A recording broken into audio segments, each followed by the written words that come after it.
Bienvenidos hermanos.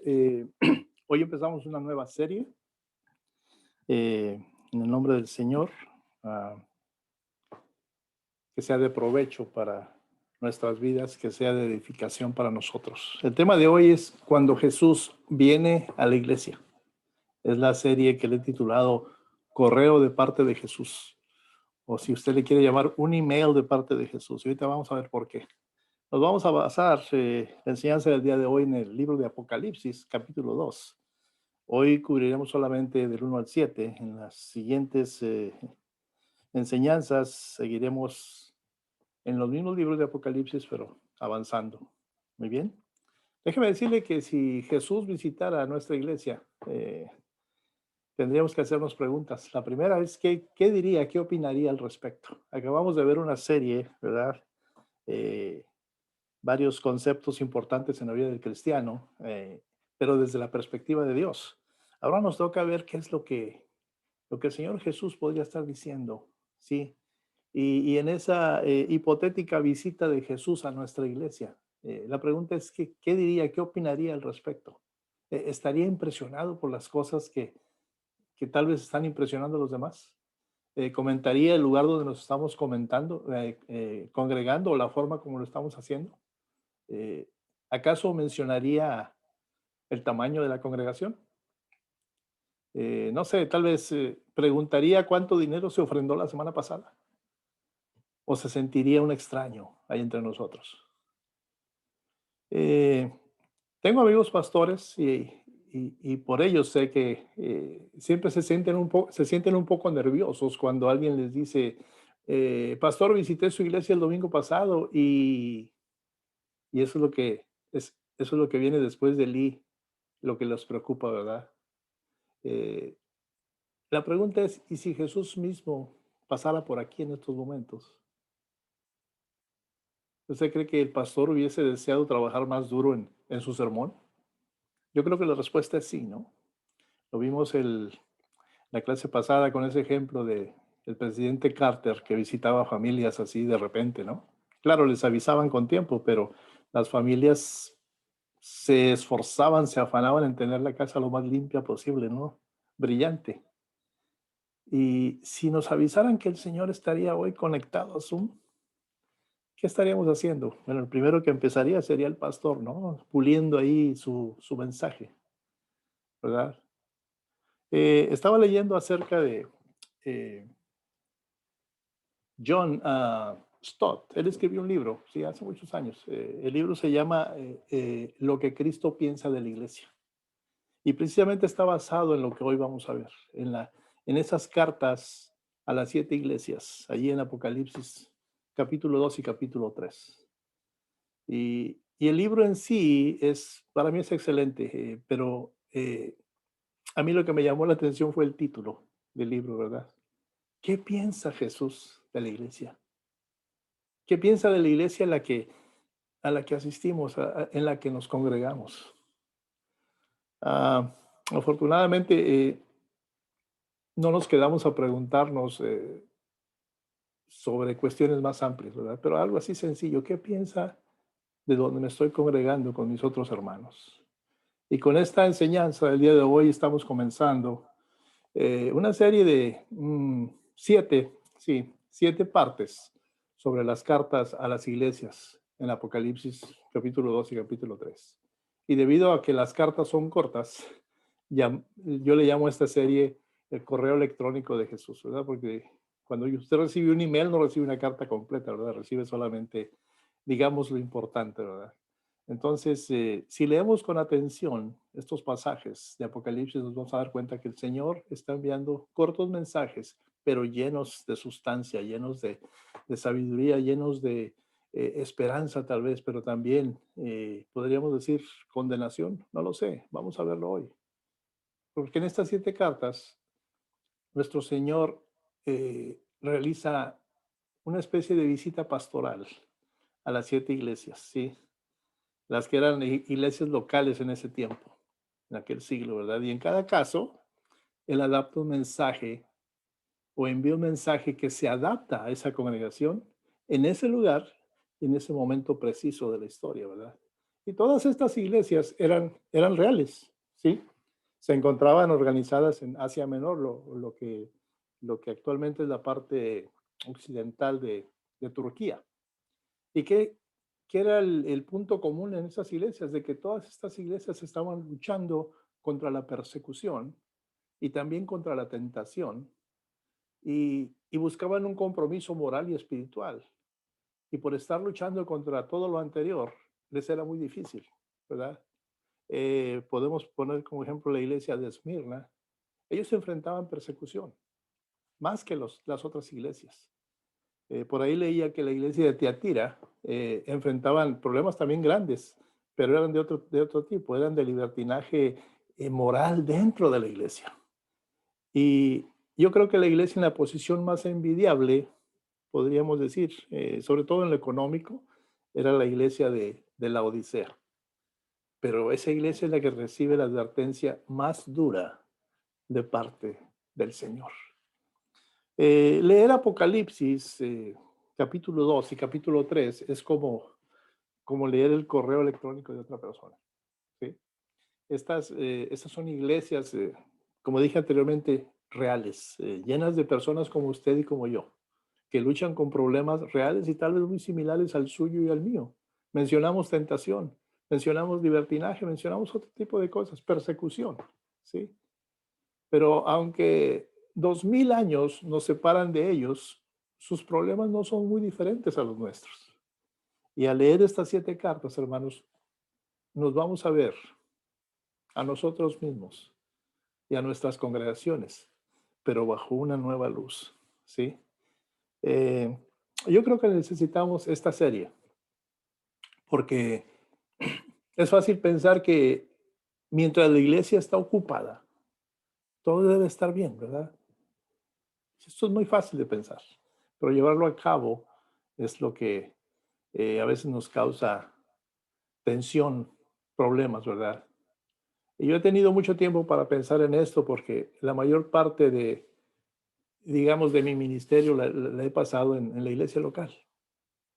Al recordar estos años pasados sirviendo al Señor, primero en el estado de Texas y ahora aquí localmente, tengo muchos buenos recuerdos y no muchos arrepentimientos, gracias a Dios, ¿sí?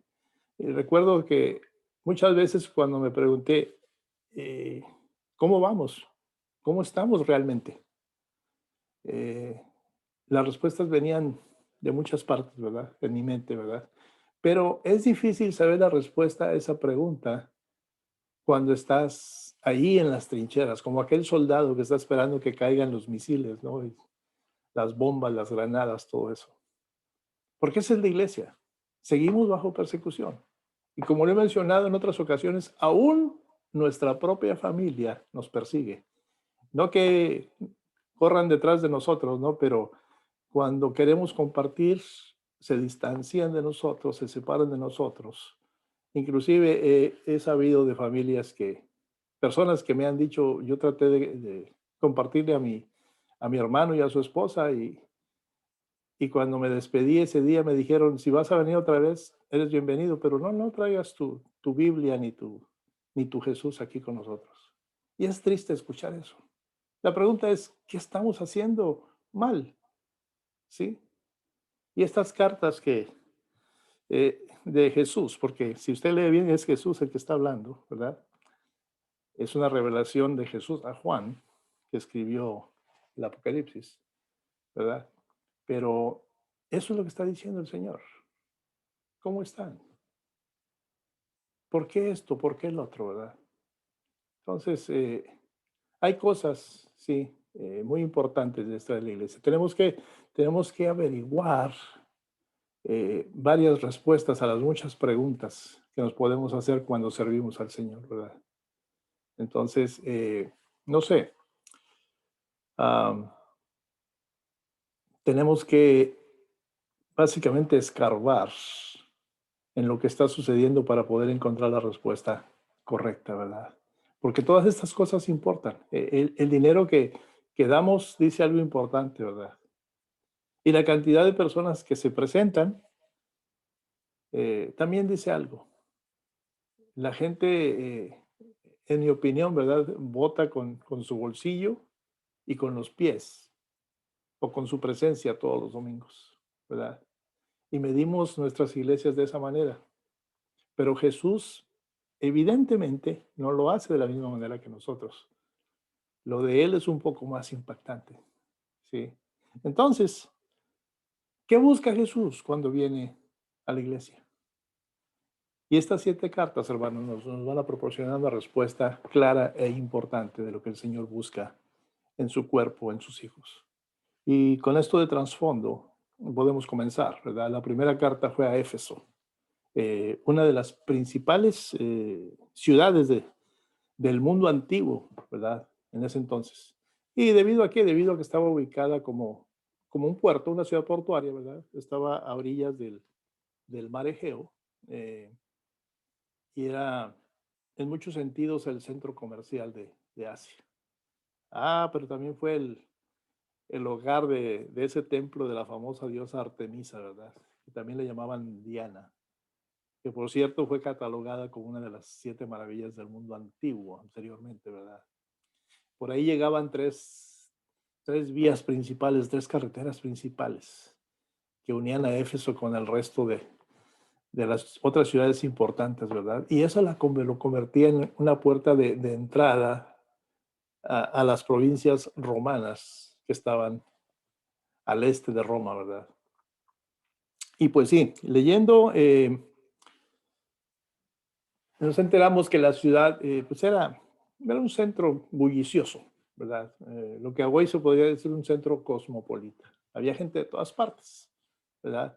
Y en ese lugar es donde el apóstol Pablo fue, que pasó más de 2 años estableciendo una iglesia que a la postre fue próspera, ¿verdad? Lo podemos ver en Hechos 19. Y más tarde escribió la carta de Efesios, ¿verdad? Que encontramos en el Nuevo Testamento, precisamente a esa congregación. Y a lo largo de los años, la iglesia había sido instruida, enseñada por Pablo, se menciona a Apolos, a Timoteo también, y finalmente, pues, el autor, Juan, ¿verdad? El autor de Apocalipsis. Casi ninguna iglesia del primer siglo, hermanos, se conducía como debería de conducirse. No tenían el sentir del corazón del Señor para conducirse. Y en nuestra época, lo que estamos viviendo hoy, no hay mucha diferencia. Pero en esa carta, lo que vamos a leer hoy, el primer punto que vemos es de que es una palabra de elogio, ¿sí? Porque la carta de Jesús comienza con un recordatorio de que Jesús está plenamente calificado para escribir, porque dice la palabra, tiene las 7 estrellas en su mano derecha y camina entre los 7 candeleros de oro, dice el versículo 1, ¿sí? Se lo leo, versículo 1 del capítulo 2 de Apocalipsis. Escribe al ángel de la iglesia en Éfeso, el que tiene las 7 estrellas en su diestra, el que anda en medio de los 7 candeleros de oro, dice esto. Se está refiriendo a Jesús, ¿sí? Por eso estamos hablando de las cartas de Jesús. Amén. Entonces, ahí viene la palabra de elogio. Las 7 estrellas, hermanos, son los ángeles de las 7 iglesias. Sí, hay algo de simbolismo aquí, que eso hay que verlo con más detenimiento en un tema específico del Apocalipsis, ¿verdad? Pero hoy, para tener el dato fresco, a la mano, las 7 estrellas que menciona el versículo 1 del capítulo 2 son precisamente los ángeles de las 7 iglesias. Y los 7 candeleros son las 7 iglesias. Lo leí por ahí en Apocalipsis 1:20, me dice, el misterio de las 7 estrellas que has visto en mi diestra y de los 7 candeleros de oro, las 7 estrellas son los ángeles de las 7 iglesias y los 7 candeleros que has visto son las 7 iglesias. Amén. Entonces, por ahí vamos bien, vamos identificando simbolismo, vamos identificando palabras, vamos identificando situaciones. Y seguimos leyendo la carta del Señor, ¿verdad? Esta es una buena palabra para los pastores asediados y también, ¿por qué no?, a otros líderes de la iglesia que se sienten que están constantemente bajo un microscopio, ¿verdad? De que alguien por ahí los está vigilando a ver cómo lo están haciendo. Y obviamente las críticas no faltan, ¿verdad? Pero el Señor dice aquí a esos líderes que se les ha encomendado el trabajo de dispersar el reino, nunca temas, ¿sí? Está sostenido por el mismo Señor. Él te conoce, te ve y no te ha olvidado. Todos somos siervos del Señor, todos tenemos nuestro eh, legado de liderazgo. Algunos somos sacerdotes en nuestras casas, otros trabajamos en la iglesia, pero todos servimos al Señor con el mismo sentir. Entonces, estas palabras son para ti, son para mí. Nunca temas, ¿verdad? Estás sostenido por el mismo Señor. Él te conoce, Él te ve y no te ha olvidado. No se olvide de esas palabras, hermano, ¿sí? Entonces, estamos viendo el primer punto, es una palabra de elogio y había mucho que elogiar sobre la iglesia de Éfeso, ¿verdad? El versículo 2 dice, empezando, yo conozco tus obras. Wow. ¿Usted cree que el Señor conoce las suyas? Yo creo que sí, ¿verdad? Y así empieza él con esta carta. Él tenía un gran celo, la iglesia de Éfeso tenía un gran celo por el Señor. Y esta era una organización una congregación que estaba ocupada, ¿verdad? Eran trabajadores y estaban orientados al servicio. Y no se limitaron a sentarse y darse ahí por ahí palmaditas en la espalda, ¿verdad? Estaban ansiosos por servir al Señor. Algo que en muchas de nuestras iglesias no se ve el día de hoy. Y tenían un calendario de la iglesia, ¿verdad? Lleno a rebosar, ¿verdad? De eventos, programas, reuniones y por ahí una gran variedad de actividades para el resto de la comunidad. Pero eso no es todo. Me dice el versículo 2 también que ellos no estaban tolerando a los falsos maestros por las enseñanzas de Pablo, por las enseñanzas de Apolo, por las enseñanzas de Timoteo, ¿verdad? El 2 dice, yo conozco tus obras y tu arduo trabajo y paciencia y que no puedes soportar a los malos y has probado a los que se dicen ser apóstoles y no lo son y los has hallado mentirosos. Estaban haciendo buen trabajo respecto a eso, ¿verdad? Y por ahí marchaban de la forma como quizá debería estar marchando una iglesia, ¿verdad? Entonces, eh, hoy en día, hermanos, casi nunca oíamos decir esto acerca de una iglesia, de que estamos luchando contra las falsas doctrinas y los falsos maestros. Si un pastor dice que Jesús es el único camino al cielo, es ampliamente considerado como, vamos a decir, intolerante, ¿verdad? Y está bien, porque es la verdad. El Señor en su palabra dice, yo soy el camino, la verdad y la vida. Nadie viene al Padre si no es por mí. Pero deje usted que por ahí una maestra de niños o de jóvenes cristiana dentro de la iglesia se pronuncie en contra de, vamos a decir, no sé, del matrimonio homosexual. Y es casi seguro que se mete en problemas. Y podría perder hasta su trabajo. ¿Sí? Hoy en día, hermanos, está mucho más de moda guardar para sí mismo cualquier opinión negativa hacia la sociedad que tengamos. Tenemos que hacerlo. Es lo que dice la gente, es lo que dicen allá afuera. Pero mi Señor quiere que yo hable con denuedo, dice la palabra. ¿Sí? Que expanda el reino, que le llame pecado al pecado. ¿Sí? Después de todo, no queremos correr el riesgo de ofender a las mismas personas a las que estamos intentando llegar. Entonces, cualquier cosa que hagamos para el avance del reino, pongámoslo en oración, dispongamos nuestro corazón y nuestro espíritu para que el Espíritu de Dios nos conduzca a hacer lo correcto contra hacia aquellos que queremos atraer hacia el Señor. Y pues, obviamente, leyendo en la palabra, nos damos cuenta que la iglesia de Éfeso, pues, sí, evidentemente no tenía este problema. Ellos probaron a los falsos apóstoles y los echaron de la congregación. También por ahí rechazaron la enseñanza de los nicolaitas, que está ahí mencionado, ¿verdad? Los nicolaitas eran una secta extraña, ¿verdad? Allá en la iglesia primitiva, que enseñaba que algo así como que la libertad en Cristo significaba que tenía libertad de pecar con, vamos a decir, con impunidad. Querían que la iglesia fuera religiosamente pluralista, que aceptara a todo el mundo sin importar cómo se conducían en su vida. Y querían conectarse con el paganismo que los rodeaba, ¿sí? Y ellos fueron los que se comprometieron, ¿verdad?, con la pureza sexual, diciendo cosas como, mi cuerpo es mío, ¿sí?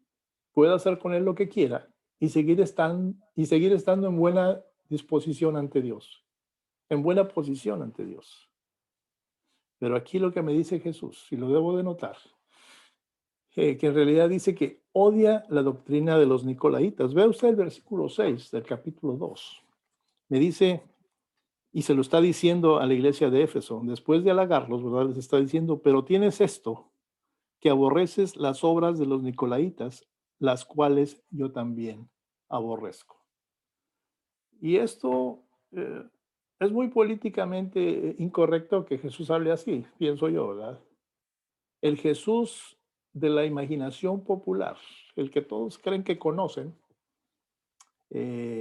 piensan que ama a todos y que nunca odiaría a nadie ni a nada. Pero ese Jesús no es el Jesús que estamos leyendo aquí en este Nuevo Testamento. Él está diciendo las cuales yo también aborrezco. Sí. Porque estamos hablando de pecado. El pecado que nos circunda, el Señor no lo puede ver, ni estar en contacto con él. Mucho menos su iglesia, porque su iglesia es su cuerpo. Amén. Entonces, hermanos, la iglesia había soportado persecución y no se habían cansado, seguían firmes, ¿verdad? Y esa iglesia de Éfeso tenía muchos enemigos. Pero realmente yo creo que en 2000 años, o más de 2000 años, la cosa no ha cambiado mucho, que digamos, ¿verdad? Hoy leemos por ahí acerca de, precisamente en esa región del mundo, los cristianos que les llaman coptos, ¿verdad? Ahí cerquita, hace poco, en Egipto, asesinados por la policía. Allá en Irán hay un pastor, el pastor Nadarkin, ¿sí? Nadarkhani, perdón. Él en estos momentos está en la cárcel. ¿Por qué? Porque fue condenado a muerte por apostasía al convertirse al cristianismo y luego negarse a negar su fe. Son palabras fuertes, hermanos. Negarse a negar su fe. Y él escribe una carta muy elocuente, ¿verdad? Desde la cárcel. Y por ahí ya fue publicada en línea, ¿verdad? Y por aquí tengo una parte de lo que él escribió. Él dice, lo que estamos soportando hoy es una situación difícil, pero no insoportable, dice él, ¿verdad? Porque ni él nos ha probado más que nuestra fe y nuestro aguante, ¿sí? Ni lo hace como tal. Y como sabemos desde antes, ¿sí? Debemos de tener cuidado, dice él, de no fallar. Cuidado de no fallar, sino de avanzar en la gracia y el conocimiento de nuestro Señor y Salvador Jesucristo. Y considerar estos obstáculos y estas prisiones como oportunidades para testificar de su nombre. Me recuerda mucho a Pablo, hermanos. Mucho de el corazón de nuestro Señor revelado a Pablo y escrito por él es de bendición para nosotros. Pero ¿dónde lo hizo? Lo hizo bajo tribulación, estando en cárcel. Y este hermano se ha negado a negar su fe. Y aquí está su carta. Y aquí nos está animando a decirnos, esto es una oportunidad para testificar acerca de aquel que nos redimió, acerca de aquel que nos sostiene, acerca de aquel que ha prometido volver por nosotros. Y yo podríamos llamar a esto la fe de Efesios, ¿verdad? Porque eso es exactamente lo que nuestro Señor recomienda en su mensaje a esta iglesia de Éfeso. Era una gran iglesia, ¿sí? Era trabajadora, dice la palabra, ¿verdad? Estaba centrada en las escrituras que existían hasta ese momento. No tenían la Biblia todavía, ¿verdad? Pero dice que era valiente y estaba llena de gente que que podía soportar el calor el de la presión, ¿verdad? Y nunca darse por vencida. Yo me pregunto, ¿habrá alguien que no quiera ser parte de una iglesia como esa? Pero por ahí hay más en esta historia, ¿verdad? Después de la palabra de elogio, vamos a ver esta palabra de reprensión, que está en la misma carta, ¿verdad? Entonces, cuando Cristo mira una iglesia, ¿sí? Él mira debajo de la superficie para ver eh, la realidad, para ver en dónde está apoyada esa congregación, ¿verdad? Ese cuerpo. Pero en este caso, todo el bien que estaba haciendo la iglesia se vio ensombrecido. Es una sombra tapaba ese progreso, ¿verdad? Una triste realidad. Dice el Señor en el versículo 4, y póngale atención. Dice, pero tengo contra ti que has dejado tu primer amor. Habían dejado su primer amor. No amaban mucho a Jesús en lo absoluto. Y de alguna manera, hermanos, en medio de todo ese ajetreo piadoso y todo lo que hacían como iglesia, y toda su defensa de la verdad, porque defendían la verdad, ¿verdad?, contra los falsos maestros, las falsas doctrinas. De alguna manera, en algún lugar del camino, habían dejado a Cristo fuera de su iglesia. Y nos preguntamos, ¿será esto posible? Debe ser posible porque eso es lo que sucedió en Éfeso. Uno se pregunta si Pablo sintió este problema 30 años antes, ¿verdad? Cuando por ahí le escribió a esos mismos hermanos, a los hermanos de Éfeso, y oró por ellos, ¿verdad? Allá por Efesios 3, lo leímos alguna vez. Él les dice, arraigados y establecidos en el amor, les dice, ¿verdad? Para que puedan tener poder junto con todos los santos. Y luego dice, ¿para qué? Para comprender cuán ancho, cuán largo, cuán alto y cuán profundo es el amor de Cristo. Yo me pregunto, ¿habrá Pablo sentido desde el principio que esta era una gran iglesia que en algún momento iba a poder fallar en ese departamento del amor, especialmente el amor hacia Jesús? No lo sé, pero Pablo estaba ungido, Pablo estaba en posición de recibir revelación también, ¿sí? Y no era un adivino. Por ahí enseñó algo para que estos hermanos de Efesio pudiesen estar preparados. Mas, sin embargo, como dice el Señor Jesús en esa carta, ¿verdad? Pero tengo algo contra ti, tú que has dejado tu primer amor. Fallaron en ese aspecto. Estaban dejando a Jesús por un lado, ¿verdad? Y en la actualidad eh, no es muy diferente. Como sociedad seguimos llamándole al adulterio relaciones entre dos personas que estuvieron de acuerdo en tenerlas, ¿verdad? Consintieron en esa relación. No, no le llamamos adulterio. Es lo que la sociedad quiere escuchar, ¿verdad? Y a otras formas de pecado que el Señor condena en su palabra, les llamamos de otra manera suavecita. Es lo que la sociedad quiere que todos hagamos, inclusive los que estamos siguiendo al Señor. Y aquí está la parte más triste. Cristo sabía que lo amaba, que no lo amaban, ¿sí? Y quizá cuando Juan registró estas palabras ahí en el Apocalipsis, palabras de Jesús, recordó otra vez, muchos años antes, ¿verdad? Cuando Cristo preguntó a Pedro, ¿se acuerdan?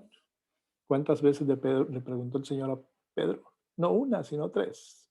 ¿Qué le preguntó? Pedro, ¿me amas? Allá por Juan capítulo 21, lo puedes leer en casita. Juan, ¿me amas? Juan, ¿me amas? Tres veces. Y Pedro, ya sabemos la historia, ¿verdad? Él avergonzado y apenado por su traición en aquel patio, ¿verdad?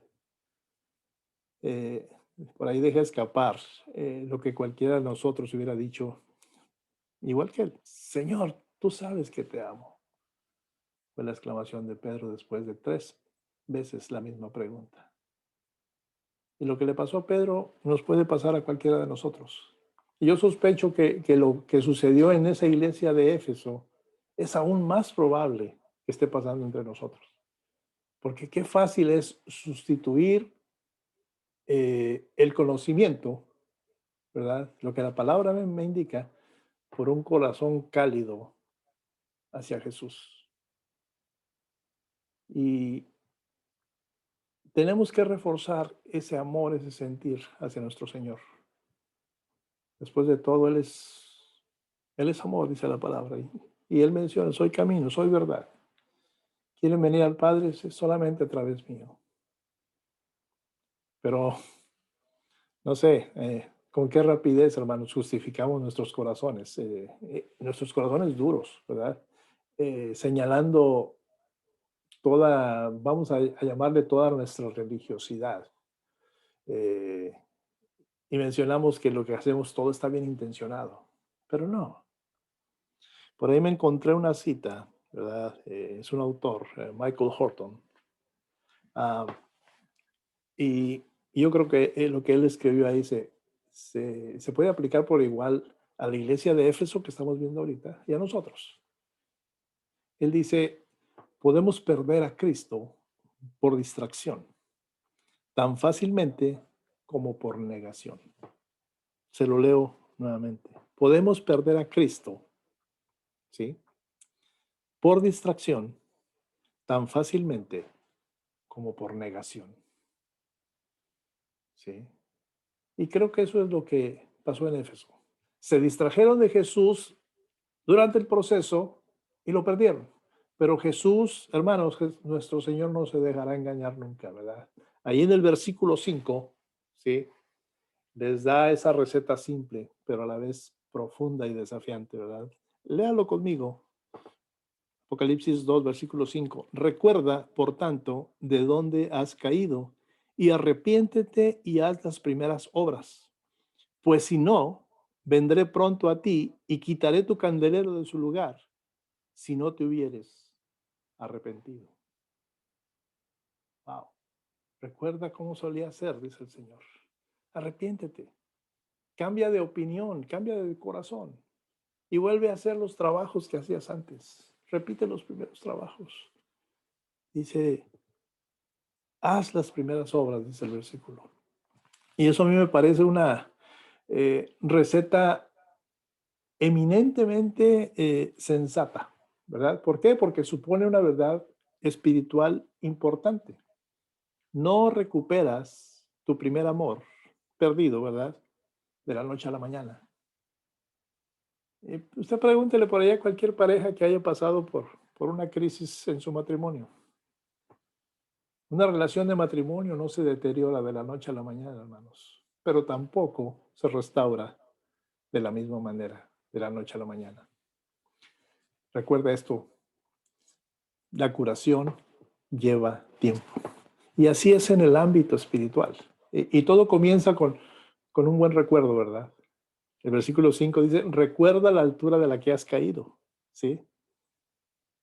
La Reina Valera dice, recuerda por tanto de dónde has caído. Wow. Yo creo que reflexionar sobre lo que alguna vez tuvimos como iglesia o pudo tener la iglesia del Señor puede ser algo bueno si lo llevamos a un accionar práctico como el Señor está pidiéndole aquí a la iglesia de Éfeso. Y a menudo yo le menciono a las personas, ¿verdad? Sobre todo aquellas que están luchando espiritualmente, ¿verdad? Que lo que se debe hacer es dar esos pequeños pasos hacia la luz. Porque si seguimos caminando en la dirección correcta, pronto, hermanos, vamos a salir de esa oscuridad y vamos a entrar en esa luz resplandeciente que es el amor de Dios, hermanos. Amén. Y todos preferiríamos cuando estamos en un servicio, ¿verdad? Que el pastor ore rápido porque tenemos algo que hacer después del servicio, ¿verdad? Y en esta era que vivimos, el mundo quiere todo instantáneo. Nadie quiere esperar. Y queremos solución rápida para todo. ¿Sí? Algo que nos haga, algo que haga que las cosas salgan bien, pero al instante. Eso es más que imposible, es difícil. Puede suceder en algunas cosas, pero no en todas. No nos acostumbremos de eso dentro del cuerpo de Cristo. Porque aquí las palabras de Jesús nos recuerdan que si bien la curación es posible, debe de comenzar ahí en su corazón, ahí en su mente. Tu espíritu debe estar envuelto. ¿Sí? Recuerdo aquel pasaje cuando Jesús conoció a un hombre, dice la palabra allá en Juan, que había sido inválido durante 30 y tantos años, 38 años. El Señor le hizo una pregunta, usted la lee y esa pregunta es penetrante. Si se lo hubieran hecho a usted, no sé qué hubiera respondido, ¿verdad? Pero es una pregunta firme, ¿verdad? El hombre, pues inválido durante 38 años. Y el Señor le hace esa pregunta. ¿Quieres ser sano? Juan 5:6. ¿Por qué el Señor haría una pregunta como esa? Yo creo que ahí Jesús estaba investigando el nivel de la voluntad. En otras palabras, Él está diciendo, ¿de verdad quieres cambiar? ¿O de verdad quieres que te cambien? ¿Verdad? Entonces, si la respuesta es sí, puede ocurrir el milagro. Si la respuesta es no, entonces ni siquiera Jesús puede ayudar.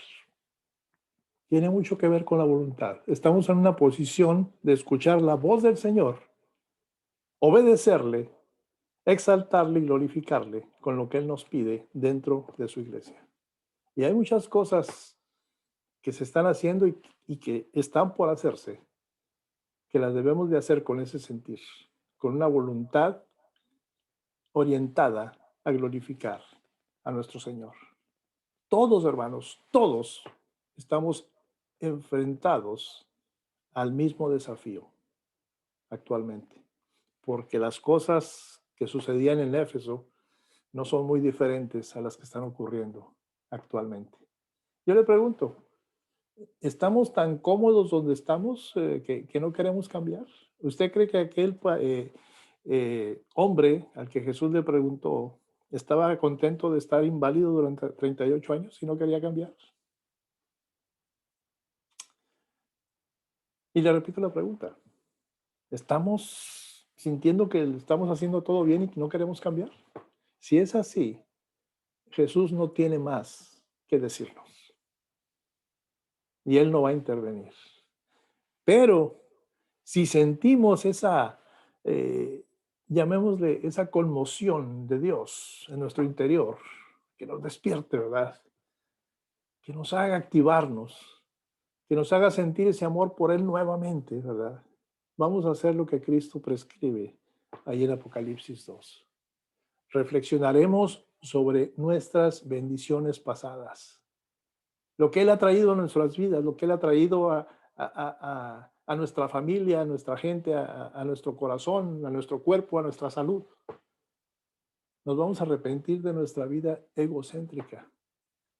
Y como dice ahí el versículo, haremos de nuevo los primeros trabajos, regresaremos a ellos. ¿Sí? Como aquel día que usted estaba gozoso cuando lo recibió. Mi esposa me describe de vez en cuando cómo sintió cuando ella, después de haber recibido al Señor en el trayecto de la iglesia a su casa, ella se sentía que flotaba en el aire. Eso es lo que quiere el Señor, que regresemos a los nuevos, a los trabajos que hacíamos antes, ¿verdad? Eh, Él no quiere que nos separemos de nuestra vida, porque Él es la vida. A mí me parece muy fascinante que Jesús no especifique lo que Él llama ahí en las primeras obras, ¿sí? Es muy tentador para un predicador, ¿verdad? Dar una lista favorita de cosas por hacer, ¿sí? Decirle a la iglesia esto y esto es lo que tenemos que hacer. Yo creo que en este punto, generalmente cosas muy buenas como la lectura de la Biblia, la oración, la meditación, la adoración, son cosas que deben de surgir de nuestro corazón por el Espíritu Santo que está en nosotros, ¿sí? Pero cuando se le pidió que nombrara el mandamiento más importante, ¿verdad? A Jesús, ahí en Mateo 22. Jesús resumió toda la ley, ¿se acuerda? En dos frases. En dos frases. Ama a tu Dios con todo tu corazón ¿Y el resultado cuál va a ser? Vas a amar a tu prójimo como a ti mismo. Aunque lo dijo como mandamiento, ambos, ¿verdad? Un nuevo mandamiento os doy, dijo. Pero eso, hermanos, también será suficiente para nosotros. Hay por ahí acciones amorosas y pronto, después de ese accionar nuestro, automáticamente van a seguir esos sentimientos amorosos, ¿verdad? No sé si recuerda el video de la semana pasada. El hombre se esforzaba por hacer actos de bondad y se ve cómo cambia la gente y están incitados también ellos a hacer actos de bondad de ellos mismos. ¿Sí? Eso es lo que espera el Señor de nosotros. Extendamos su amor para con los demás. Pero si nos alejamos del primer amor, como hizo Éfeso, dejaron a Cristo, al Señor por un lado, eso no va a suceder. ¿Sí? Y a menudo, cuando trabajamos con parejas, mi esposa y yo, les decimos a esas parejas que son infelices, ¿verdad? Actúa como si amaras a tu esposo o a tu esposa. Incluso aún cuando no te apetezca, cuando no tengas ganas de hacerlo, es cuando más debes de eh, redoblar tu esfuerzo en amarla. ¿Sí? Y decimos eso porque es más fácil actuar con una nueva forma de sentir, ¿sí? Que sentirse uno mismo con una nueva forma de actuar. Es algo que a veces no podemos manejar.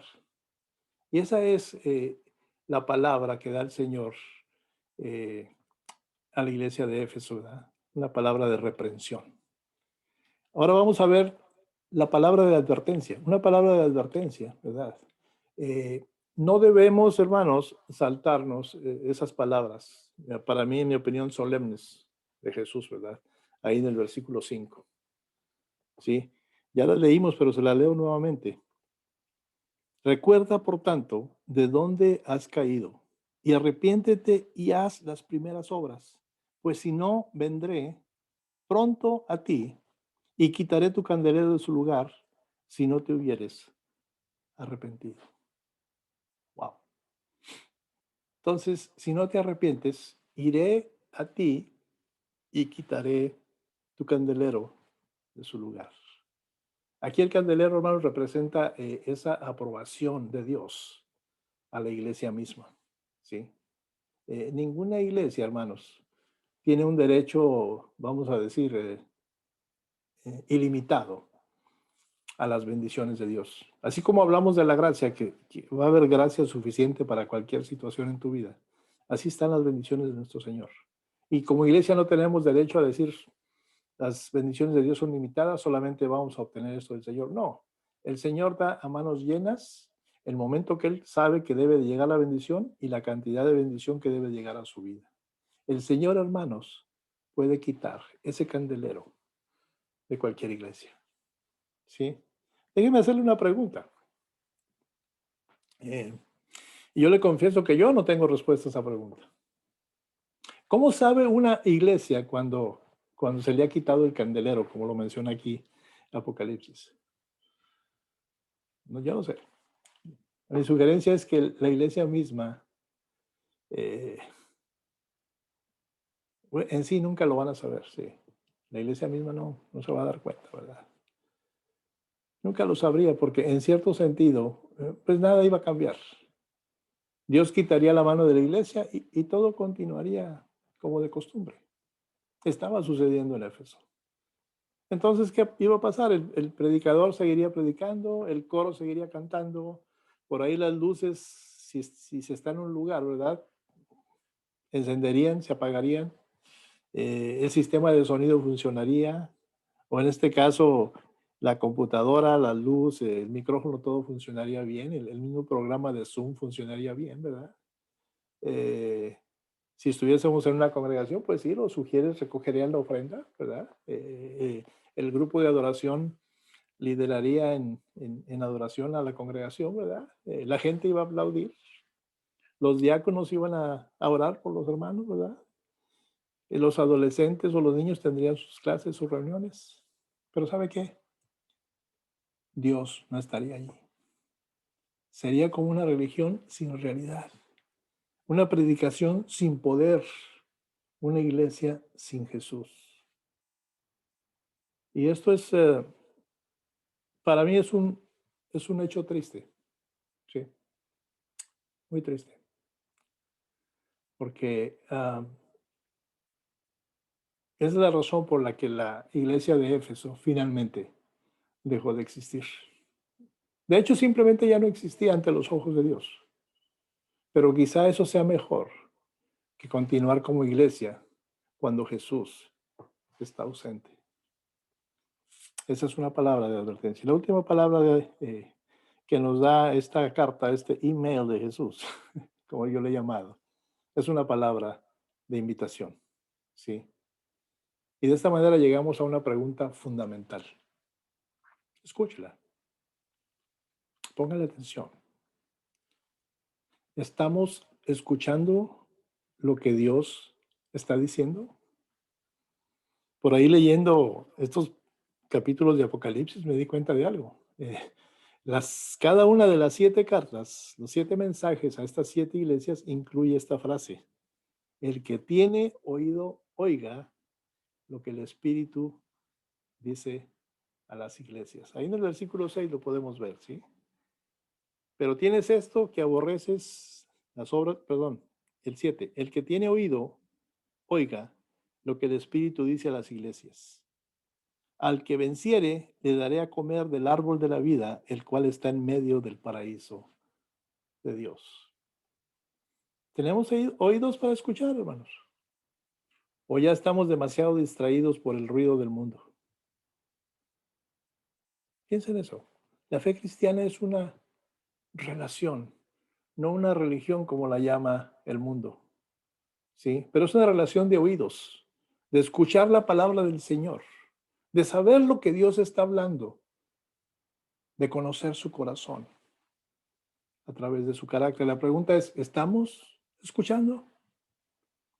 Ese mensaje, hermanos, a la iglesia de Éfeso termina con esta promesa a los vencedores, ¿sí? Él les dice, te daré derecho a comer del árbol de la vida, lo vimos ahí en el 7, ¿verdad? Que está en el paraíso de Dios. Y aquí, hermanos, la palabra paraíso habla de la presencia personal del Señor Jesús. Ese es el simbolismo de esa palabra aquí en Apocalipsis. Y eso es lo que Jesús le prometió, ¿se acuerda? Al ladrón aquel arrepentido. Hoy estarás conmigo en el paraíso. Y mucha gente trata de utilizar ese pasaje, ¿verdad? Para tratar de decir, bueno, ¿qué pasó con Jesús el día que murió? ¿Ese mismo día se fue al cielo? ¿O qué pasó? Porque le dijo al ladrón, hoy estarás conmigo en el paraíso. Pero no, él se refería a que te reconozco, ¿verdad? Por tu arrepentimiento, por glorificarme por lo que estás diciendo, y ya te amo y estás conmigo. Hoy pasas a ser parte del paraíso, ¿sí? Pasas a estar en la presencia personal del Señor Jesús. Eso fue lo que le dijo al ladrón, ¿verdad? Allá en Lucas 23. Si somos hermanos fieles en esta vida, conoceremos a Jesús de una manera más íntima, por lo que nos resta en nuestra jornada y más también allá en la próxima vida. Lo vamos a conocer de una manera como nunca lo habíamos experimentado. Y nadie sabe ni puede decir exactamente lo que eso significa. Yo me imagino que debe ser algo maravilloso. Pero hermanos, en ese día nunca nos vamos a arrepentir de haber amado al Señor en esta vida. Si lo amamos aquí, lo amaremos más allá. Y si nos estamos regocijando aquí en este momento como cuerpo de Cristo, nos vamos a regocijar aún más estando allá. Y hermanos, para aquellos que son fieles, Cristo promete una comunión más íntima y continua, ¿sí? Que se va a extender hasta allá, hasta el paraíso. Y dice la palabra sostenida aquí en aquel árbol de la vida, dice, le daré de comer del árbol de la vida, ¿verdad? Por toda la eternidad. Estaba leyendo por allá acerca de Elizabeth Prentice. Ella vivió allá por siglo XIX, 1856, ¿verdad? Estuvo enferma Y mientras estuvo enferma, ella escribió un poema. Nomás así en una servilleta lo escribió, ¿verdad? Pero luego se lo mostró a su esposo y él publicaba escritos, ¿verdad? Y en un folleto plasmó ese poema que estaba en una servilleta. Entonces por ahí llegó alguien que era, tenía algo que ver con promoción y todo eso, ¿verdad? Eh, un hombre, ¿verdad? Y él vio esas palabras puestas en aquel folleto, ¿verdad? Entonces se le ocurrió ponerle música, ¿verdad? Y es una canción en inglés que, pues, en español no se ve muy seguido, porque creo que no está traducida. Y yo la escuché y traté de traducirla, ¿verdad? Y el primer verso expresa su más sincero deseo en ese canto, ¿verdad? Dice, más amor a ti, oh Cristo, más amor a ti. Escucha la oración que hago de rodillas. Este es mi más sincero ruego.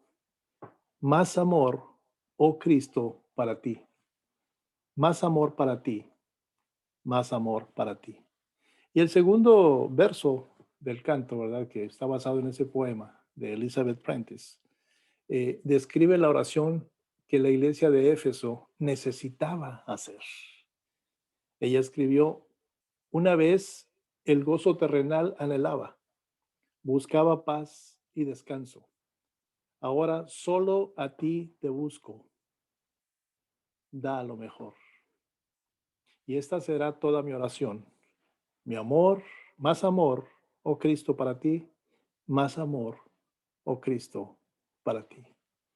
Y esa segunda línea del segundo verso, hermanos, resume mucho de lo que necesitamos hacer el día de hoy.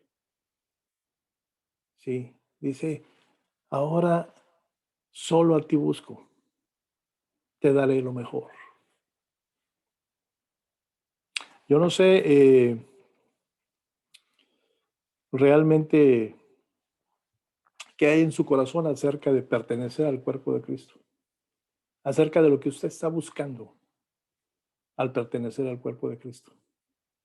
Pero cualquiera que sea su motivación, el Señor nos pide que demos lo mejor, que recuperemos ese primer amor, hermanos, que volvamos a esas primeras obras, ¿verdad?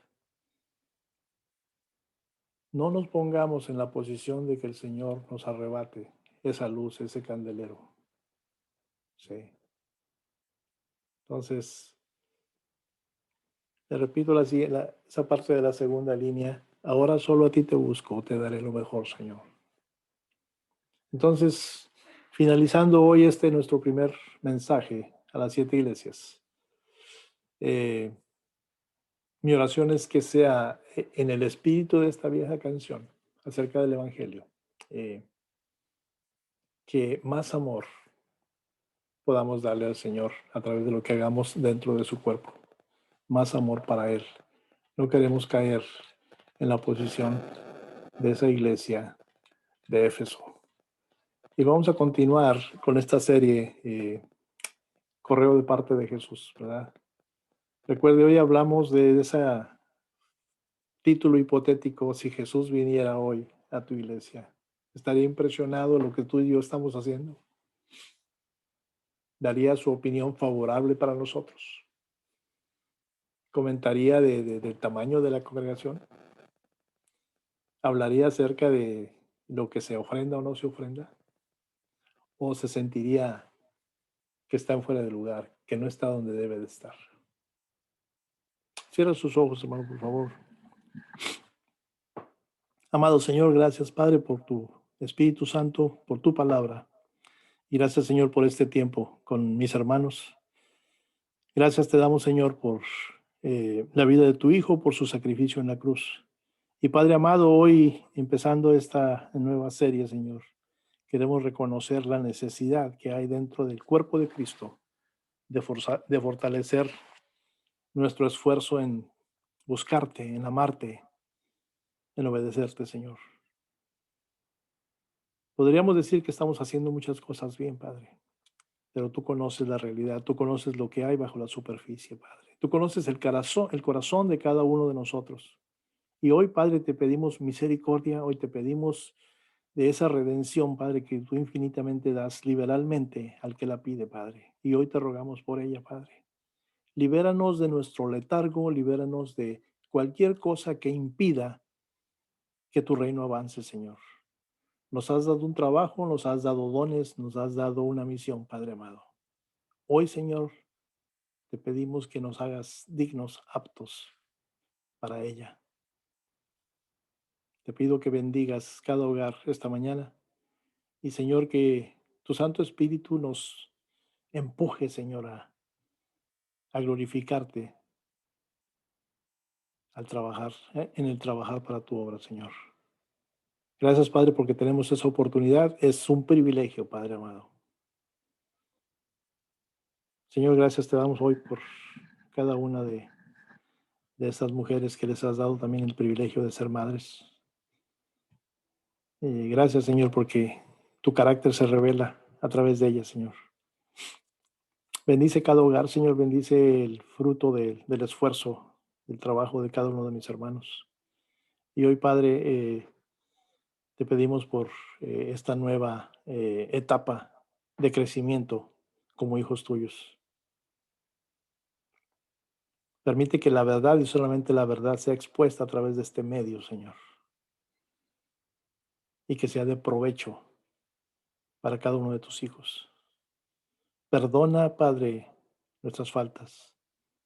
Perdona, Padre, nuestro letargo. Perdona, Padre, si ha habido falta de deseo por alabarte, por glorificarte, por trabajar para ti, Señor. Gracias, Señor, te doy por este tiempo. Sé con nosotros esta semana, acompáñanos en todo lo que hagamos. Ponnos en la posición de gracia en frente de cada persona con la que tratemos, Señor. Y que si por ahí se presenta la oportunidad de que alguien quiera saber por qué actuamos o somos diferentes, tengamos ese denuedo para hablar de tu amor en nuestras vidas. Bendice este tiempo, Señor, te lo pedimos en el nombre de Jesús. Amén, Señor. Amén.